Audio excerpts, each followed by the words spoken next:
Welcome to bLU Talks.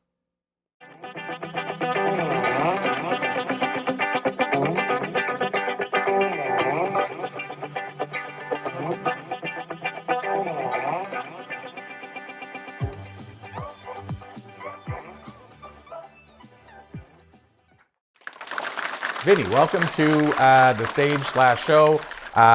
We got to hear a talk by you earlier. We got to watch you doing a great job as the MC. But can you tell us, beyond what you shared, because we talked your bio just in the traditional reading of bio terms, but not the core of who you are. So can you tell us just a little bit about who Vinny is before we dive right in? Thank you for the opportunity. I'm just a guy that's happy about life. I recently retired from a 30-year career with the Ontario Provincial Police, which really brought me to where I am. I had an amazing career, worked as a dog handler on the ERT team, worked undercover. I've patrolled on snowmobiles, motorcycles, everything you can pretty well imagine. And as a young man that left home at a young age and through some trials, I'm someone that loves life, that is going to enjoy it to the fullest. And now starting a new chapter, which is sharing from a stage out of uniform about stuff other than policing. I love it. And I'll ask you this because I'm looking around.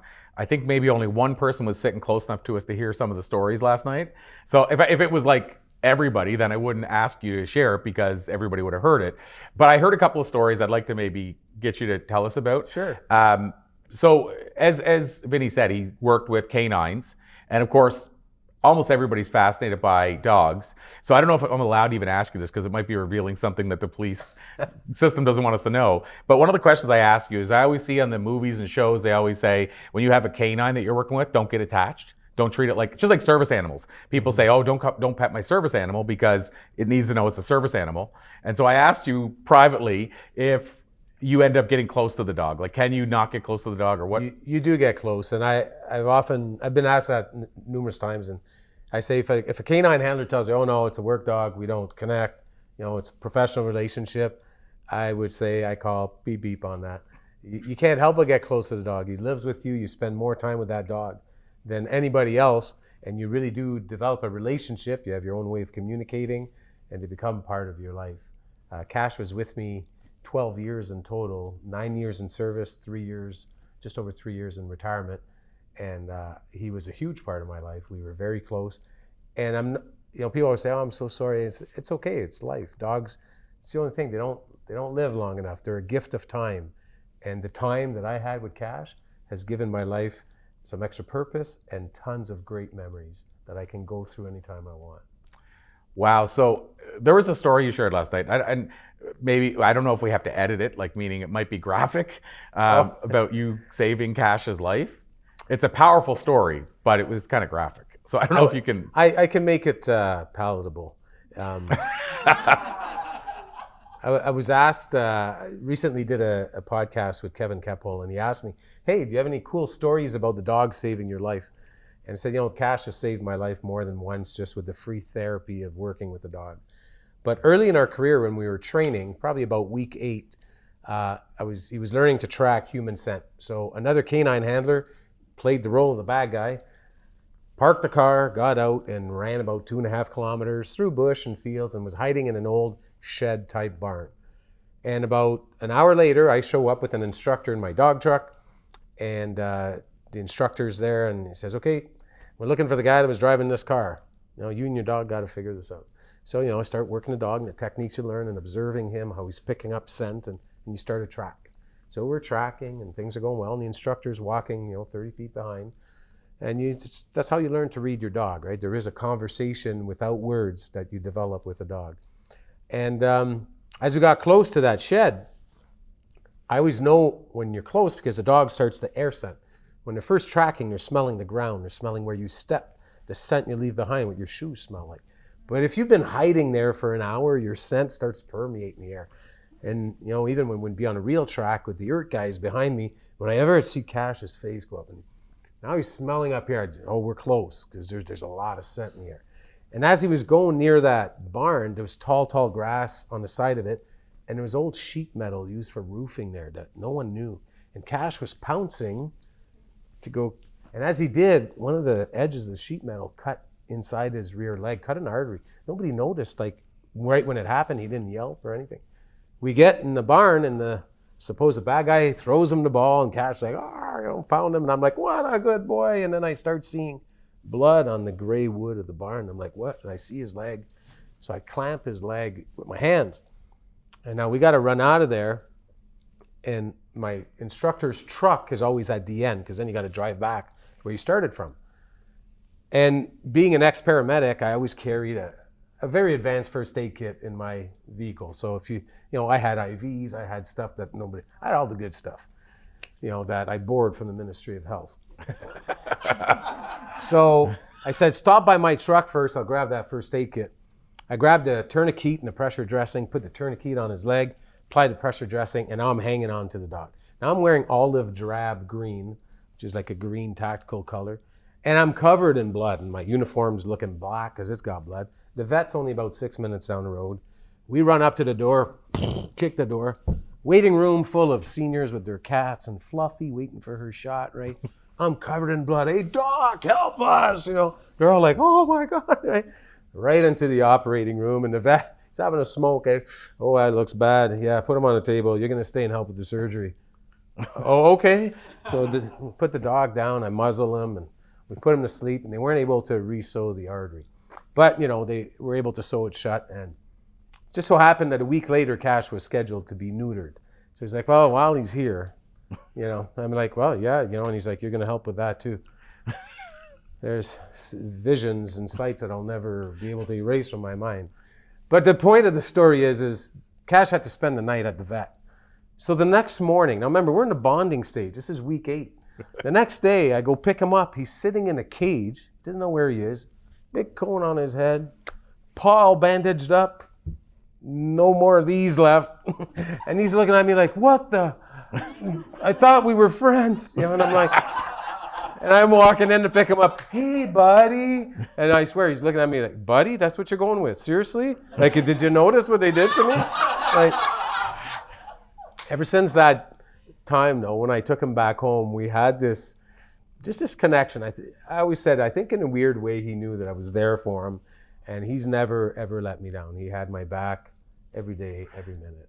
So I know I should move us in a different direction, but you shared one other story that I got to pull out because I thought it was such a powerful story as well. And this one, there's no more blood. This one's very comical. It was the one you shared with us about how, and I think Drew was there to hear this story too, about how he was in the car trying to get to one thing and you kept trying to force him. Yes. Because he does a talk about the life lessons he learned from his canine, which I think is a brilliant talk. And this was one of those life lessons. Yes. So it's funny because the talk I did this morning has nothing to do with dogs and police, and that's a separate talk that we're kind of tapping in. But and one of the things I relate to things I learned from my dog to leadership. And one of the things it taught me about leadership is trust your experts. There's reason there's people on your team, and you have them there because they're experts in their field. Cash being the expert because he's got the nose. I often said if he'd learned how to drive a truck, I'd have been out of a job. Because really, as a canine handler, sounds glamorous, but you're really the personal assistant to the dog, right? I feed him his meals, I pick up his poop, I make his appointments at the vet, I drive him where he needs to go. He has his own credit card, you told us last time. Yeah, he had his own credit card, I paid it. So anyways, we're searching a car for drugs. And this was at a right spot check, and these were some bad guys, but they searched the car for dope. There was evidence to search for. We find drugs in the door panel.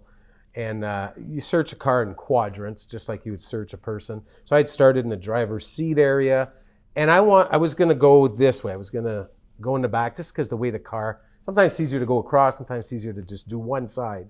And one side of a ramp, busy highway, Highway 401, Keel Street, like a busy area. So I'm trying to get him in the back seat, and I'm like, "Come on, buddy, come on!" And I'm kind of pulling on the leash, and he's sitting on the passenger seat, like, no, and he's scratching. I'm like, yeah, I saw there was some dope on the center console a bit, right? I'm like, yeah, we got that, buddy. Come on back here. And he's looking at me like, and he's not coming. And there's officers watching us. They're like, hey, is the dog okay? I'm like, yeah, he's fine. And now I'm looking at Cash like, hey, back seat, like, come on. And I swear, he looked at me with this look like, okay, look, dummy. And I swear, his eyes said dummy. He's like, there's a reason I'm here. Like, come back. And it was obvious he wanted me. So I'm like, come on. Okay. So I go and I start pulling on the plastic of the center console, and the loaded handgun falls out. And I'm like, wow, we got a gun. So now it's a very different scenario because we've got 2 people with an illegal loaded weapon. And so they get arrested. I'm like, oh, so I reward. So I'm like blowing sunshine up his butt. I'm like, you're the best. And and he's like, because you reward him with the ball. So now he's in that car chewing his ballie. Yeah, see, I told you, right? And we continue searching the car. And long story short, in that same quadrant, behind the glove box, if you unhook the glove box, like he had his face, like I thought he was going to eat the glove box. I managed to kind of dismantle it. It was a loaded 9mm inside the dash that you would only get in. And it turns out that 9mm, because those 2 guns were tested, this was all passed through the courts. There was an attempted homicide 5 years before where the victim that survived, they had the bullet out of him. They never found the gun. That was the gun. So it solved the cold case for Toronto police. And all because I listened and I trusted the expert. Had I forced him to come back, now he's, okay, I guess you don't want me to show you that. We would have missed all that. And the lesson there for leadership, yes, you're the boss, you're in charge, but there's a reason you have these experts. Trust your experts. That's why they're there. Just because you're boss doesn't mean you get to direct too much all the time. So, I love it. Well, we're down to the last minute and a bit. I asked those 2 questions that I want to make sure I give you the credit to ask. But the last thing I wanted to say, because you were talking about a couple of different things last night, and one of the other things is how much you walk. So I don't know if everybody here knows this, but the discipline it takes to do what he does. Does anybody know how many kilometers he walks a week? So 2 hands, 3 hands. So can you share, because we'll talk about that and then end with the 2 questions, but Can you talk about the discipline it takes to do that? Well, I started walking during COVID. So you got to imagine, when I left the K9 unit, I applied for a job as a recruiter, and my job was going to be to travel and speak, and COVID happened. So I went from the freedom of being in a K9 truck running through the bush after people to all of a sudden now you're in an office in front of a computer. I was like a caged animal. I'm like, I'm not meant to be in an office. And the seniors in my building, loved them all. I have some great friends that they all walk. And I was like, I'm going to start walking. So I walk on average probably about 100 kilometers a week, 10 to 15 kilometers a day, and usually a half marathon every Monday. And that's just, I've been doing this for a few years. I don't listen to podcasts. I don't listen to music. It's just a time for me to get lost in my thoughts. I think it was Lisa had shared about being in nature. If you can be in nature and not by a lake, I'm blessed. There's a paved trail outside our condo, all along a lake. I hear nature, I hear the birds, I walk. And I went, rain or shine, like I said this morning, blizzard, hailstorm, minus 30, above 30. And it for me doesn't feel like a discipline because I crave my walk. If I don't do it, I'm a little antsy. Like this morning, I don't know if you saw the post I met 2 amazing ladies working out with rocks. So I did a post with them and said, you're rocking it. And it was awesome. That's amazing. It's so impressive. So you heard the other questions that I've finished with everybody. So one is, what do you have on the go? What are you working on? What I have on the go, so excited that I did a bLU talk today. I'll be co-writing a couple of books with the bLU team. I've got several podcasts I'm appearing on. And if you want to find out more about the talks I do, you can find me at vynnyhick.com. That's Vinnie with a Y, VYNNY.hick, vynnyhick.com. And that's kind of what I got on the go right now, and whatever we're going to talk about later. Amazing. So I love it. So the last, last official question is the advice. The advice. Yeah. What parting advice would you give us? Something I can't take credit for it. Something that someone shared with me. Every situation in life, no matter what it is, leaves you with a choice to make you better or to make you bitter. It's easy to be better if you just found out you won $1 million. But what about when you just found out that somebody passed or you're losing your job? It's easy to be bitter, but the choice is yours. So no matter what it is, you can choose, man, I want to be bitter because I just lost this job, but I'm going to choose to be better for it. I can't see it yet, but I'm going to be a better person because of this. And I adopted that a long time ago, and I can tell you it works because the choice is yours. You can't change what happened. All you can change is the way you face it and how you're going to handle it. Amazing, and I think that's going to be the name of this episode. You can be better or you can be bitter. I love that. So, Vynny Hick, an absolute pleasure. Thank you so much. Thank you so much for having me. Absolutely, thank you. Thank you. And thank you, everybody.